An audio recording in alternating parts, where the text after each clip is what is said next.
இந்த நபரு ஒரு கோல்டு காயினை வச்சு ஒரு ஸ்க்ரூவை கழட்டுறாரு. கழட்டிட்டு சேஃப்டி லாக்க புடிச்சு இழுத்து வண்டிக்கு பின்னாடி இருக்கிற டோரை ஓபன் பண்ணி விட்டுறாரு.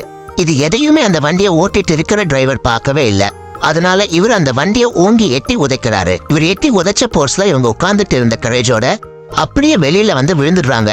ஆனா இவங்க 2 பேர் கையிலயும் ஒன்னா சேர்த்து ஹேண்ட் கப் போட்டு அந்த கரேஜோட சேர்த்து லாக் பண்ணி வச்சிருக்காங்க.